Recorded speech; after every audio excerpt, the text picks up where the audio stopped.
MIM बरोबरची युती झाली पाहिजे मलाही वाटत नाही,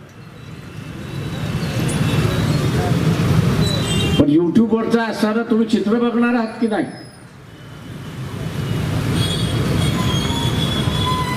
असदुद्दीन ओवैसी चांगला माणूस आहे, पण दुर्दैवाने निवडून दिलेला खासदार आणि त्याच्या बरोबरचे असणारे साथी हे त्याला वापरायला निघालेत अशी असणारी परिस्थिती आहे.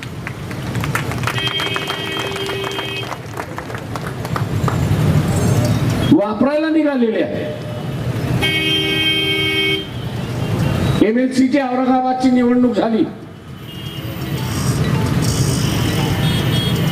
असदुद्दीन ओवैसीने सांगितलं का की तिथल्या नगरसेवकाला की काँग्रेसचा उमेदवार एका बाजूला होता, बीजेपीचा उमेदवार होता, बीजेपीला मतदान द्या, हे असदुद्दीन ओवैसीने सांगितलं की महाराष्ट्रातल्या MIMच्या नेतृत्वाने सांगितलं. याचा खुलासा मुसलमान विचारणार आहे की नाही? म्हणजे या देशामध्ये या सरकारच्या विरोधामध्ये जो कोण आवाज उठवेल, या देशामध्ये जो सरकारच्या विरोधात आवाज उठवेल त्याला जेलमध्ये घालण्याची भाषा आता बोलल्या जाते. त्याने बीजेपीची पर्वा केली नाही, सेनेची पर्वा केली नाही. त्यांनी मुस्लिम उमेदवाराला मतदान दिलं, निवडून आणलं, स्वतःचं सेक्युलरिझम त्यांनी सिद्ध केलं. त्याचं सेक्युलरिझम त्यांनी सिद्ध केला. आता मुसलमानांची पाळी आहे की तो या सेक्युलर मताच्या बाजूने उभा राहणार आहे की नाही, हा त्याच्यातला असणारा खरा भाग आहे. लक्षात, इमानदारीचं राजकारण चाललं पाहिजे मुसलमान जर म्हणत असेल तर आता मुसलमान डावपर लागलेला आहे, हे मुसलमानांनी लक्षात गेलं पाहिजे. त्याची इमानदारी आता डाववर लागलेली आहे. तो आता सेक्युलर मतांबरोबर राहणार की नाही ही खरी त्याची असणारी परीक्षा आहे. तो उतरला तरी जर सेक्युलर ताकद वाचली, नाही उतरला तर सेक्युलर ताकद संपली म्हणून असणारा लक्षात. आणि बघ, काँग्रेसने हमको इस्तेमाल किया, हाच सेक्युलर विचारणार आहे. अरे बाबा, तुला मी निवडून आणलं ना, तू कोणाच्या बाजूने राहिलास? तू कोणाच्या बाजूने राहिलास याचं आता उत्तर आहे. ज्यांनी दलाली घेताना असणारा युट्यूब वरती दिलेला आहे, सेनेला मतदान दिलेलं आहे, त्याच्या बाजूने तू उभा राहणार आहेस की इथल्या सेक्युलरने एका मुसलमानाला निवडून आणले, त्या सेक्युलरच्या बाजूने उभा राहणार हा महत्वाचा भाग. मुसलमानाचं राजकारण आता दावावरती लागले असं मी त्या ठिकाणी मानतो. इथल्या सेक्युलर फोर्सेसने दाखवून दिलं की आम्ही धर्मवादी शक्तीला घाबरत नाही, घाबरत नाही, दबत नाही, उलट त्यांच्याशी आम्ही दोन हात करायला तयार आहोत. या धर्मवाद्यांचा असणारा ब्रीद वाक्य आहे की इथलं सरकार आम्ही बिना मुसलमानांच्या मतावरती आणू शकतो आणि म्हणून आम्ही त्यांना उमेदवारी देत नाही. त्याच या सेक्युलर मताने चॅलेंज केलं आणि सांगितलं की आम्ही पुन्हा इथे मुसलमान निवडून आणल्याशिवाय राहणार नाही, ही त्याची असणारी भूमिका आहे. आता मुसलमान त्याच्याबरोबर राहणार आहे की नाही हा त्याच्यातला महत्वाचा भाग. आणि म्हणून म्हटलं मुस्लिम समाज आता दाववरती लागलेला आहे. मुस्लिम बांधव हा आता इथला असणारा दाववरती लागलेला आहे. त्याला आता दाखवून द्यायचं आहे की खऱ्या अर्थाने तो सेक्युलर शक्ती बरोबर राहणार की स्वार्थासाठी आपल्या माणसांबरोबर राहणार, हा खऱ्या अर्थाने तो दाववरती लागलेला आहे. हे आपण लक्षात, स्वार्थासाठी आपल्या माणसाबरोबर तो राहणार आहे की उद्याचं सेक्युलर ह्या देशाचं कॅरेक्टर असलं पाहिजे, सेक्युलरिझम या देशामधला असणारा ब्रीद वाक्य राहिलं पाहिजे. याच्या बरोबर तो राहणार आहे का हे दावावरती लागलेला आहे. हे आपण सर्व लक्षात घ्या. पण इथल्या मुसलमानाची मतं कुंभाराला मिळाली नाही, लोहाराला मिळाली नाही, माळ्याला मिळाली नाही, धनगराला मिळाली नाही, तर कसला सेक्युलरिझम? आता अवसरवाद झाला, अपॉर्च्युनिझम झाली. काँग्रेसवाले अपॉर्च्युनिस्ट होते म्हणून मुसलमानांना वापरत आले. या सगळ्या समूहांमध्ये हीच भीती आणि हीच प्रसरणार आहे की मुसलमानांनी आम्हाला वापरलं स्वतःच्या जिंकण्यासाठी, पण आम्हाला जिंकवण्यासाठी त्यांनी मतं दिली नाही. मी मौलवीच्या विरोधात ज्यावेळेस बोललो त्यावेळेस मला अनेक मुसलमान म्हणाले, आपने मौलवी के खिलाफ कहना नहीं चाहिए. मैंने कहा मंजूर है मुझे नहीं किया, मैंने कुछ नहीं कहना चाहिए, लेकिन एक तरफ कांग्रेस को कहते हो कि ये धर्मवादी संगठन हुई है और दूसरी तरफ अब उसी कांग्रेस को वोट करने को कह रहे. करनी और कहने में का अंतर है या नहीं? जो कहना है वही करनी होनी चाहिए. करनी और कहने में अंतर होता है तो लोग इस्तेमाल हमेशा करते रहते हैं. मैं इसलिए मुसलमानों को आगाह करता हूं कि ये जो सोच कुछ लोग जबरदस्ती से मुसलमानों में फैला रहे कि इस हाथ से भी खाओ और उस हाथ से भी खाओ, एक बार दोनों हाथ से खाओ, लेकिन दूसरी बारी जब आएगी तो खाने के लिए परोसने के लिए कोई भी नहीं होता और कोई परोसने के लिए तैयार नहीं. क्यों परसों? अवसरवादी अगर आप बनने जा रहे हो तो क्यों परसों?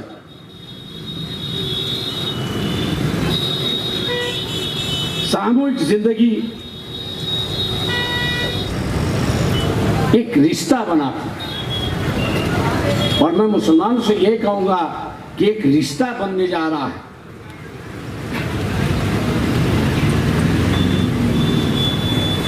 एक रिश्ता बनने यहां पे जा रहा है. उस रिश्ते को बनने दो, उस रिश्ते को एक मौका दो. आज तक आप लोगों ने जो राजनीति किया, मैं उस राजनीति में टिप्पणी नहीं करना चाहता, ना उस पर आलोचना करना चाहता, लेकिन एक नई राजनीति, एक नई विचारधारा की सोच इस देश में शुरुआत हुई है. भाईचारा की सोच शुरुआत हुई है, बराबरी की सोच हुई है, हिस्सेदारी की बात हो रही है, भागीदारी की बात हो रही है. आप इसको कामयाब होने का एक मौका दीजिए. अवसरवादियों से बाहर निकलिए. अवसरवाद आदमी को खा जाता है, अवसरवाद इंसानियत को खत्म करवा देता है. मैंने इसलिए कहा कि आज मैं औरंगाबाद के लोगों को जवाब नहीं दे सकता.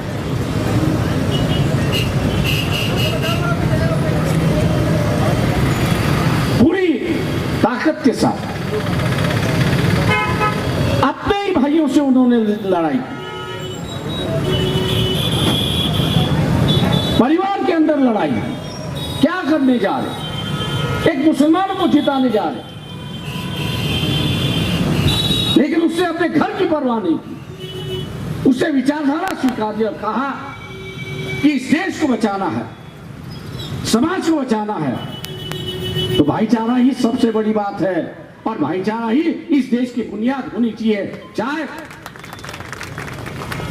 उसका खुद का भाई उसके साथ भी नहीं है तो उसने कहा मैं आपके साथ लड़ने के लिए तैयार हूं, लेकिन विचारों की लड़ाई के लिए मैं अपनी खुद की कुर्बानी देने के लिए तैयार हूं.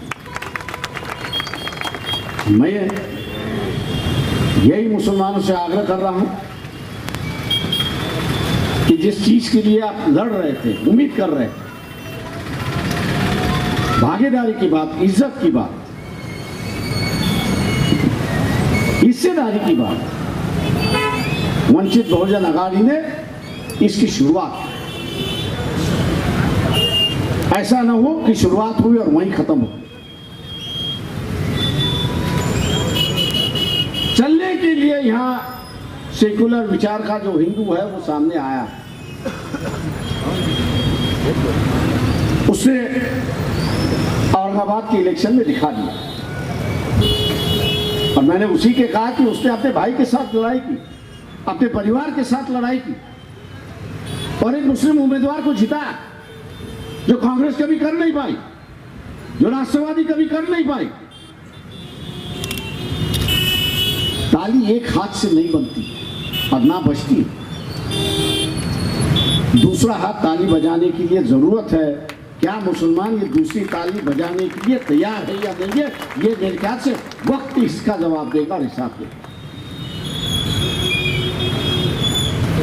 मुझे कई मतदार समूह, मैं आज करीब करीब 40 मतदार समूह से दौरा करके आया, जिसमें करीब करीब 12 मुस्लिम उम्मीदवारों के प्रचार करके आ रहा। जो बातें मैं सुन रहा हूं, मुसलमानों की ओर से जो बातें मैं सुन रहा हूं, वो दर्द करती है। अवसरवाद का कहीं ना कहीं तो वही बात मुझे आती है,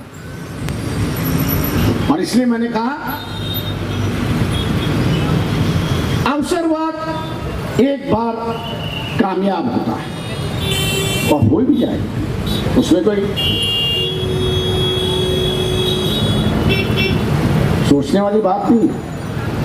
लेकिन उसके बाद क्या,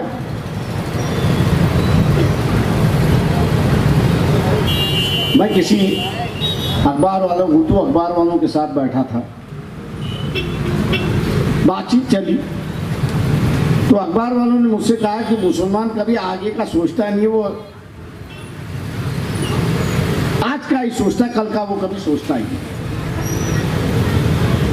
तो मैंने कहा इस सोच को आपको बदलना होगा, इस सोच को आपको बदलना होगा। अगर नहीं बदलोगे तो शायद मेरे ख्याल से जो अलगपन की रेखा बीजेपी और सेना ने बनाई है, शायद उसको आप कामयाब करने में दूसरा तीसरा कोई जिम्मेदार नहीं होगा, या मुसलमान ही जिम्मेदार होगा। मुझे कई लोग कहते हैं कि आप कड़वी बात सुनाते हो, मैंने कहा सुनाना जरूरी है, आंख खोलना जरूरी है, क्योंकि जब तक दिखाई नहीं देगा तब तक आप सही मायने में उसको देख नहीं पाएंगे। और इसलिए राजनीति में मित्रता सबसे बड़ी बात है, राजनीति में समझौता ये सबसे बड़ी बात है, राजनीति में ईमानदारी ये सबसे बड़ी बात है। अगर कोई सेक्युलर है और लगता है आपको सेक्युलर है, तो खुले दिल खुले आम उसके साथ को गले लगाना, यही एक भाईचारा है, और यही समझता हूं मैं एक रिश्तेदारी की बात होती है। मैं मुसलमानों से आगाह करता हूं, ओबीसी आप पर निर्भय नहीं है। कहीं आवाज मिलती है कि ओबीसी वाले मुसलमानों पर निर्भय है, मैं ये कहता हूं कि वो निर्भय नहीं है। आप 12% हो, ओबीसी यहां पर 30% है, दलित उसके साथ में मिल गया तो वो 40% यहाँ पर हो गए, अपना खुद का राज बना सकते हैं। लेकिन उनकी राजनीति जो है वो बीजेपी की राजनीति हो जाएगी, और वो नहीं करना चाहते।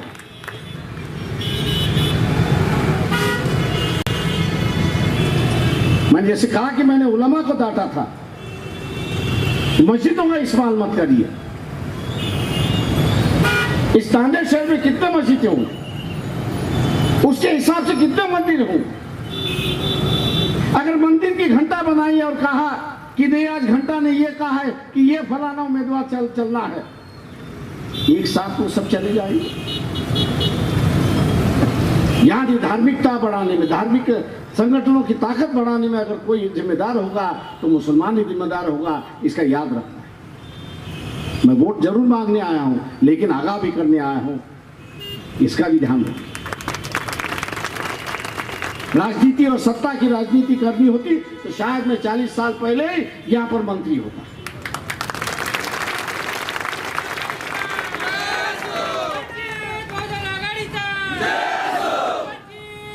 सवाल सत्ता का नहीं, सवाल उसूलों का है, सवाल उसूलों का है।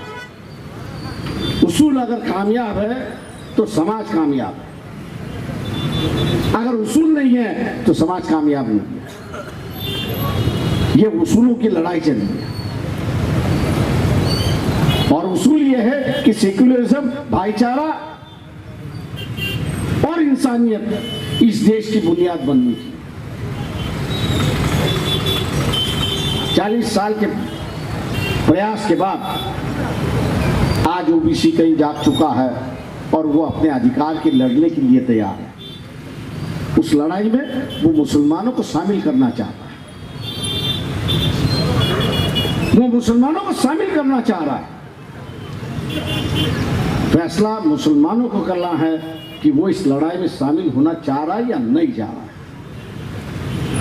ये मुसलमानों को फैसला करना है कि वो इसमें शामिल होगा या नहीं होगा। अब मैंने जैसे कहा कि ओबीसी अपनी लड़ाई, खुद की लड़ाई लड़ सकता है, वो किस पर मोहताज नहीं है, ना उसको वो किस पर महरूम है। मैंने कड़वी बात कही है, मैं जानता हूं, लेकिन जिस तरह से चर्चा मुझे सुनने मिलती है, अवसरवाद की चर्चा सुनने मिलती है, और मुसलमान उसको दबा नहीं पा रहा। मुसलमान अपने आदमी के खिलाफ बोलने के लिए तैयार नहीं है, ये गलत कह रहा है ये भी कहने के लिए वो तैयार नहीं है। पहली लड़ाई बाहर से नहीं होती, पहली लड़ाई अपनों से होती है। सेक्युलरवाद बताने के लिए जैसे ओबीसी ने औरंगाबाद में अपने घर परिवार के अंदर लड़ाई शुरुआत की कि इस देश की बुनियाद सेक्युलरवाद होनी चाहिए। मैं धर्मवाद को मानता हूं, लेकिन सामाजिक जीवन में उसको मानता नहीं हूं। मुसलमानों ने भी अपनी लड़ाई अपने घर में लड़ने के लिए शुरुआत करनी चाहिए, और ये जो अवसरवाद की चर्चा जो है, उस अवसरवाद की चर्चा को वहां पर खत्म करना चाहिए। नानेवरदी न्यूज़ यूट्यूब चैनल को सब्सक्राइब जरूर करें और बेल आइकन को क्लिक करें। बेल आइकन को क्लिक करने से होगा ये कि आपको लेटेस्ट न्यूज़ अपडेट की नोटिफिकेशन मिलती रहती है।